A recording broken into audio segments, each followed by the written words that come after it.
अध्यक्ष महाराज पॅरा महाराष्ट्र गलिच्छ वस्ती सुधारणा मंडळाच्या कामकाजावर बरीच विधायक टीका करण्यात आली आहे। तसेच जे काम झाले त्याबद्दल समाधान व्यक्त करण्यात आले आहे। या मंडळाच्या कामकाजाचे समर्थन करण्याच्या भरीस न पडता या ठिकाणी जी टीका झाली, प्रश्न विचारण्यात आले तेवढ्यापुरतेच मी माझे उत्तर मर्यादित ठेवणार आहे।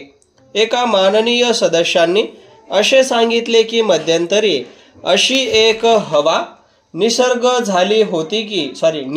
झाली होती की झोपडपट्ट्यांच्या जागा सरकारी मालकीच्या होणार आहेत। हे कोणी सांगितले, कसे सांगितले हे सांगणे कठीण आहे। त्याची चिकित्सा करण्यात आता काही अर्थ नाही। आपण शरणगती केली ती कशासाठी केली?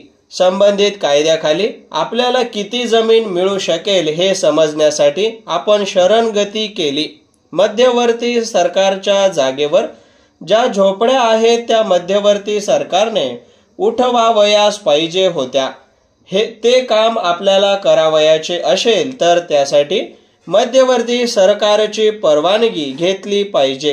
पॅरा झोपड्या उठवताना महाराष्ट्र सरकारने एक गोष्ट केली आहे की ज्यांच्या झोपड्या पाडल्या त्यांना दुसरीकडे जागा दिली आहे। त्यामुळे झोपडपट्टी वासियांमध्ये सुरक्षिततेची भावना निर्माण झाली आहे। मला हे सांगावयाचे आहे की मुंबई शहरात आणखी एक लक्ष झोपड्यांची वस्ती गलिच्छ वस्ती म्हणून जाहीर करण्याचा सरकारचा विचार आहे। ते केल्यानंतर या झोपड्यातील लोकांना संरक्षण दिले जाणार आहे। येथे असे सांगितले गेले आहे की काही मालक प्रामाणिक आहेत, त्यांनी महापालिकेची परवानगी न घेता भाडेकरूंना किमान नागरी सोयी उपलब्ध करून देणारी पक्की घरे बांधली आहेत। पॅरा सरकारलाही सरसकट साऱ्या जागा ताब्यात घ्यावयाच्या नाहीत। बऱ्यापैकी बांधकाम असलेल्या व त्यात राहणाऱ्या भाडेकरूंना पाणी आदी सोयी प्राप्त असलेल्या जागा वळवण्याचा जरूर विचार केला जाईल।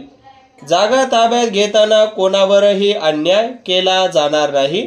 सर्व गोष्टी न्यायाने करावयाच्या असल्याने जागा ताब्यात घेताना नुकसान भरपाई देण्याचाही विचार करावा लागेल। या जागांचे भाडे सरकारला वसूल करावयाचे असेल तर त्या जागांचा मालकी हक्क सरकारच्या नावे बदलल्याशिवाय सरकारला ते करता येणार नाही। पॅरा त्या दृष्टीने आवश्यक ती उपाययोजना केली जात आहे। जागा ताब्यात घेण्यासंबंधीचे जे नवीन धोरण आहे ते सर्वांना माहीत होईल अशी व्यवस्था करण्यात आली आहे। मराठीतून पत्रके छापून त्यांचे वाटप करण्याचीही व्यवस्था करण्यात आली आहे। मला सन्माननीय सदस्यांना एक विनंती करावयाची आहे। एकीकडे अनधिकृत बांधकामे होऊ देऊ नयेत असे सांगितले जाते, तर दुसरीकडे या प्रश्नाकडे सहानुभूतीने पाहावे असे सांगितले जाते। त्यामुळे शासन कात्रीत सापडते। अनधिकृत बांधकामे होऊ न देण्याची समाजसेवकांची जबाबदारी आहे व त्यांनी त्यासाठी योग्य वातावरण निर्माण केले पाहिजे। इतका खुलासा केल्यानंतर माननीय सदस्यांचे समाधान होईल अशी मला आशा आहे।